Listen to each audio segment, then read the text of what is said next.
السلام عليكم ورحمة الله وبركاته، ازيكم حبايبي عاملين ايه؟ يا رب تكونوا بخير. ان شاء الله النهارده هنعمل مع بعض غرزة جديدة وفيديو جديد، ان شاء الله يكون سهل وبسيط وتكون جديدة ليكم ان شاء الله، وكمان سهلة جدا للمبتدئين. ان شاء الله الغرزة بتاعتي ببتديها بعدد زوجي. تمام. هشتغلها معاكم بالخيط ده، هو خيط ناعم جدا، هو اسمه بليسيه. تمام. بشتغلها بإبرة رقم 3. هبتدي معاكم الغرزة ب14 سلسلة. تمام. هابتديها ب14 سلسلة، وباجي باعد 3 سلاسل وبادخل في الرابعة باعمل فيها عمود بلفة، ويبقى الصف معايا الأولاني كله عبارة عن عمود بلفة. تمام. تعالوا نخلص الصف الأولاني ونرجع نشوف هنعمل ايه في الصف التاني.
طيب حبايبي، زي ما انتوا شفتوا انا خلصت الصف الاول، هو كان عبارة عن عمود بلفة. بعد كده بقى فيها ايه، هبدأ اعمل الصف التاني. عملت ايه، ارتفعت سلسلة وجيت لفة الشغل بتاعي ودخلت في اول فراغ قابلني، عملت فيه عقدة منزلقة اللي هو خدت لفة وجيت طالعة من السلسلة اللي معايا على الابرة. طيب باعمل ايه بعدها بقى، باجي داخلة في كل غرزة بتقابلني، باخد لفة الاول وبدخل في الغرزة، تمام. اخد لفة بيبقوا معايا تلات، اللفة اللي انا دخلت بيها دي بخرج بيها من الاتنين اللفتين اللي معايا الباقيين. يبقى انا باخد لفة على الابرة بدخل في الغرزة بتاعتي، واللفة اللي انا خدتها دي بخرج بيها من اللفتين الباقيين، تمام.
طب يا حبايبي انا كده خلصت الصف رقم اتنين.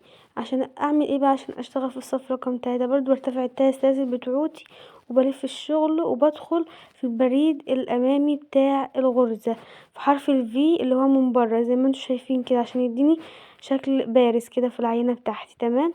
لغاية لما اخلص الصف كله برضو بنهيه بتلات سلاسل او بنهيه بعمود بلف.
طيب يا حبايبي زي ما انتوا شايفين أنا باعمل إيه في العجينة بتاعتي، خليكم معايا لنهاية الفيديو عشان تشوفوا شكل العجينة عامل إزاي.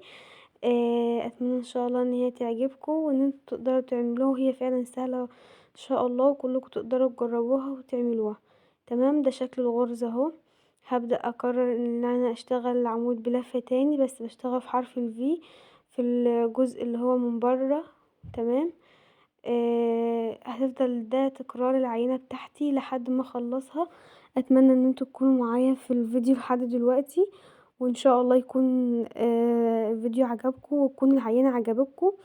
العجينة دي بنقدر نستخدمها في كل شغلنا بقى، هي بسيطة جدا ندخلها في اي حاجة معانا احنا وذوقنا بقى.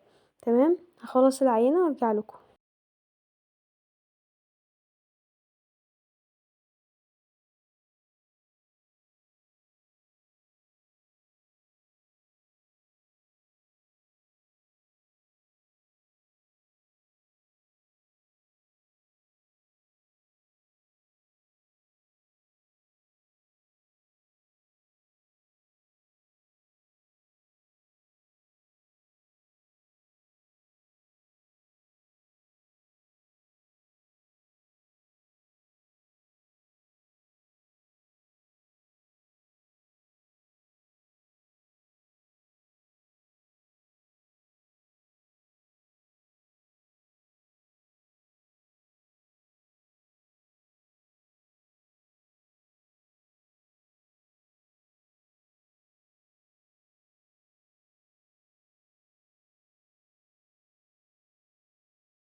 طيب حبايبي، خلاص انا وصلت لنهاية العينة بتاعتي، هي بتكون تكرار لاول صفين.